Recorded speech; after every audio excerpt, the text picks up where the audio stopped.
डूब कर भी ना जानी हमने समंदर की गहराई, लम्हों ने खता की थी सदियों ने सजा पाई। नमस्कार, मैं प्रीति माहौर फिर से मौजूद हूँ आपके बीच, आपके अपने चैनल बोल उठी खामोशी के साथ में। अनुरोध है कि इस वीडियो को बिल्कुल भी स्किप करके ना देखें, पूरी वीडियो देखें। बहुत ज़्यादा इम्पोर्टेंट वीडियो है। तो कुछ सवाल हैं जिनके आंसर जानना बहुत ज़्यादा ज़रूरी हो जाता है। ठीक है, बहुत सारे लोगों को हमारी ये वीडियो समझ में भी नहीं आएगी, लेकिन ये वीडियो समझना बहुत ज़्यादा ज़रूरी है। ठीक, सबसे पहला सवाल सबके मन में ये है कि क्या कोरोना की तीसरी लहर आएगी। देखिए, इस समय कोरोना की दूसरी लहर चल रही है, जिसमें आप देख रहे हैं कितना ज़्यादा हाहाकार मचा हुआ है, कितनी बुरी स्थिति हो गई है। अब बात होती है कोरोना की तीसरी लहर की। तो अगर पुरानी जितनी भी महामारियां हैं, अगर उनका अध्ययन किया जाए तो आप उसमें ये देखते हैं कि हमेशा इन महामारियों की तीसरी लहर भी आई है, लेकिन तीसरी लहर की जो गंभीरता है वो उतनी ज़्यादा नहीं रही है। गंभीरता थोड़ी कम रही है। हमेशा दूसरी जो लहर थी वो ज़्यादा खतरनाक रही है, तीसरी लहर उतनी ज़्यादा खतरनाक नहीं रही है। लेकिन कोरोना को लेकर के रिस्क नहीं लिया जा सकता। तीसरी लहर इसकी आएगी और कितनी खतरनाक होगी इसको हल्के में नहीं ले सकते। इसलिए बहुत ज़्यादा ज़रूरी हो जाता है ये समझना कि हम तीसरी लहर के लिए पूरी तरह से तैयार हो जाएं। ठीक, अब दूसरी बात ये आती है कि तीसरी लहर से कौन ज़्यादा प्रभावित होगा। देखिए, पहली लहर जो आई थी उसने बूढ़े लोगों को बहुत ज़्यादा परेशान किया था। दूसरी लहर जो आई है इसमें युवा जितने हैं वो बहुत ज़्यादा परेशान हैं। अब गवर्नमेंट की तरफ से 18 साल से ऊपर के जितने भी लोग हैं उन्हें वैक्सीनेशन कर दिया जाएगा। भाई, कुछ समय में अधिकांशतः लोगों को वैक्सीनेशन हो जाएगा। अब वैक्सीनेशन से कौन बचेगा? वो बचेंगे जो बच्चे 18 साल से छोटे हैं। ठीक है, तो ये मान करके चलिए कि अब जो तीसरी लहर आएगी वो बच्चों को ही अपना शिकार बनाएगी। सबसे ज़्यादा जो हानि होगी तीसरी लहर को अगर हम नहीं संभाल पाए, तीसरी लहर को अगर हमने अभी से कंट्रोल करने के बारे में नहीं सोचा, तो हम बहुत ज़्यादा मात्रा में जो बीमारी है वो बच्चों को पकड़ लेगी और बहुत ज़्यादा परेशानी होगी।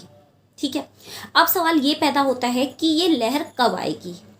कुछ लोग तो इस बात को ही मानने से अभी तक नहीं मानेंगे कि तीसरी लहर आएगी, है ना। तो ये समझ लीजिए कि आपसे किसी भी साइंटिस्ट ने या किसी भी बहुत ज़्यादा मनोवैज्ञानिक ने या किसी ने भी ये नहीं बताया था आपको कि दूसरी लहर भी आएगी। लेकिन पुरानी महामारियों को जिन्होंने भी अध्ययन किया था उन्हें पता था कि दूसरी लहर भी आती है। तो तीसरी लहर भी आएगी। कब आएगी?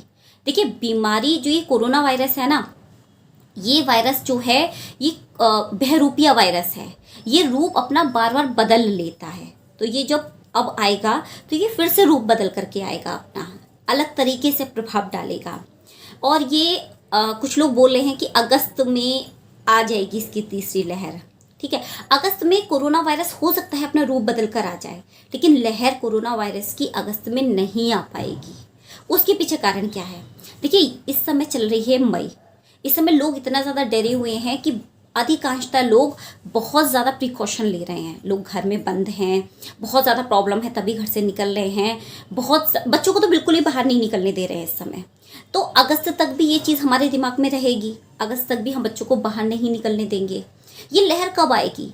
जब हमारे दिमाग से ये चीज़ें निकल जाएंगी कि कोरोना नाम की भी कोई चीज़ थी। पिछले साल आप लोग याद कीजिए, पिछले साल हम लोग अप्रैल में मार्च से लॉकडाउन लगा था। अप्रैल में हम लोग कितना घबराए हुए थे कोरोना को लेकर के। लेकिन फिर उसके बाद क्या हुआ? धीरे धीरे करके कोरोना की जो गंभीरता थी वो कम होती चली गई और हम लोग फिर से रिलैक्स हो गए और हमें लगा कि कोरोना तो हमारे बीच से चला गया, जबकि कोरोना हमारे बीच से गया नहीं था। तो अभी भी कोरोना हमारे बीच से नहीं जाएगा, बस इसकी जो गंभीरता है वो थोड़ी कम हो जाएगी।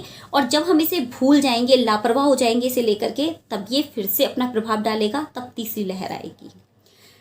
तो इस तीसरी लहर के लिए आपको सचेत रहना है, सबको सचेत रहना है, लेकिन विशेष रूप से बच्चों को बहुत संभाल के रखना है। ठीक, देखिए, यहाँ पे हम आपको डरा नहीं रहे हैं, सिर्फ आगाह कर रहे हैं कि अगर कोई समस्या आ सकती है तो उसके लिए पहले से तैयारी कर ली जाए। अब तैयारी क्या की जा सकती है? इसके लिए क्या तैयारी की जाए? 2 चीज़ें। सबसे पहले नंबर पे बच्चों की इम्यूनिटी बूस्ट करनी है, बहुत अच्छे से करके। अब आप कहेंगे इम्यूनिटी कैसे बूस्ट की जाए बच्चों की, है ना। तो इम्यूनिटी बूस्ट करने के लिए कुछ चीज़ें हैं जो की जा सकती हैं। जिसमें सबसे पहली चीज़ है कि कुछ महीनों के लिए, हो सकता है साल के लिए भी, फ्रिज को परित्याग कर दीजिए, फ्रिज बंद कर दीजिए बिल्कुल, है ना। फ्रिज आपका ऑन ही नहीं होगा तो ना बच्चे ठंडा पानी पिएंगे, ना फ्रिज में रखी हुई कोई चीज़ अचानक से निकाल करके खाएंगे। फ्रिज को बिल्कुल बंद कर दीजिए। अगर आप चाहते हैं कि आपके बच्चों की इम्यूनिटी स्ट्रांग हो तो फ्रिज आपको नहीं चलाना है, पहले नंबर पे। दूसरे नंबर पे बच्चों को हेल्दी फूड खिलाइए। हेल्दी फूड का मतलब है घर का बना हुआ ताज़ी और सादा खाना। इसमें बच्चों को आपको विटामिन सी अच्छी मात्रा में देना है। अब आप कहेंगे विटामिन सी के लिए, देखिए अगर आप विटामिन सी आप बच्चों को देना चाहते हैं तो सबसे बेहतर है कि बच्चों को आंवला खिलाइए। आंवला ज़रूर से ज़रूर खिलाइए। तुलसी यूज़ कीजिए जितनी हो सकती है। बच्चे दूध पीते हों, दूध के संग तुलसी यूज़ कीजिए। चाय पीते हैं, चाय के संग यूज़ कीजिए, तुलसी यूज़ कीजिए। और आंवला बच्चों को खिलाइए अच्छे से करके। बच्चों को सब्जियां, फल, ये सब खिलाने की आदत डालिए। खूब सारा पानी पीने की आदत डालिए कि बच्चे बहुत सारा पानी पिए, है ना। इस तरह से आप बच्चों की इम्यूनिटी बूस्ट करेंगे। हाँ, एक चीज़ और, बच्चों को प्राणायाम करना सिखाइए। अभी से बच्चों की आदत पड़ेगी तो वो आदत बन जाएगी। बच्चों को अनुलोम विलोम, है ना, थोड़ा सा योग सिखाइए करना, बहुत ज़्यादा ज़रूरी है ये करना, ठीक। दूसरे नंबर पे देखिए, जिस समय अभी ये आप मान के चलिए कुछ समय में कोरोना की जो इस समय इतनी गंभीरता है ये थोड़ी कम हो जाएगी। हम लोग घर से निकलना बाहर शुरू कर देंगे। फिर अगले साल जनवरी मान लीजिए आप, या फरवरी मान लीजिए, जनवरी या फरवरी, उसके बीच में ऑलमोस्ट हम लोग ये भूल जाएंगे कि कोरोना जैसी कोई चीज़ थी भी, है ना। फरवरी से जैसे ही फरवरी स्टार्ट होगी फिर से मौसम चेंज होगा दोबारा से। तो जनवरी के आसपास, वैसे तो पूरे साल ही बच्चों का बहुत ज़्यादा ध्यान रखिए, लेकिन जनवरी के आसपास आप बच्चों को पूरी तरह से फिर से घर में रखिए। बिना मतलब में बच्चों को बाहर मत निकलने दीजिए। आलतू फालतू में लोगों से मत घुलने मिलने दीजिए, बहुत ज़्यादा ज़रूरी है। वैसे तो आपको पूरे साल इन चीज़ों का ख्याल रखना है, बच्चों को क्या, बड़ों को भी रखना है, लेकिन बच्चों को तो बहुत ही ज़्यादा रखना है। लेकिन आप ये जनवरी फरवरी, जो अब जनवरी फरवरी आएगी, उसमें तो इस चीज़ का बहुत ही ज़्यादा ख्याल रखना है, क्योंकि उस समय हम लोग भूल जाएंगे ना कि कोरोना इतना परेशान करके हम लोग को गया था अभी, ठीक है। अब अगर कोरोना की तीसरी लहर भारत में आती है, वैसे तो भगवान से, भाई ईश्वर से प्रार्थना है कि ईश्वर को चमत्कार करे, तीसरी लहर ना आए, और अगर आए भी तो वो बहुत ज़्यादा गंभीर ना हो। लेकिन अगर ये मानते हैं कि कोरोना की तीसरी लहर आती है तो भारत में अब किस चीज़ की कमी पड़ेगी। देखिए, पहली लहर को अगर आप याद करें तो आपको याद होगा कि हमारे यहाँ पीपी किट नहीं थी, सैनिटाइज़र नहीं था, हम लोग सैनिटाइज़र बनाना सिखा रहे थे, मास्क नहीं थे, मास्क बनाना सिखा रहे थे। इस बार इन चीज़ों की कमी नहीं पड़ी। इस बार कमी पड़ी, ऑक्सीजन नहीं है, बेड नहीं है हॉस्पिटल्स में, वेंटिलेटर नहीं है। अब जो तीसरी लहर आएगी उसमें ऑक्सीजन की कमी नहीं पड़ेगी। अब जो कमी पड़ेगी वो पड़ेगी डॉक्टर की। डॉक्टर्स नहीं मिलेंगे इतनी। अगर तीसरी लहर को हमने अभी से कंट्रोल नहीं किया तो तीसरी लहर इतनी भयानक रूप से आ जाएगी फिर कि हमारे यहाँ इतने डॉक्टर ही नहीं होंगे कि वो पेशेंट को संभाल सके, उनको लाभ पहुँचाने के लिए उनको मेडिकल ट्रीटमेंट दे सके। डॉक्टर ही नहीं होंगे हमारे पास इतने ज़्यादा।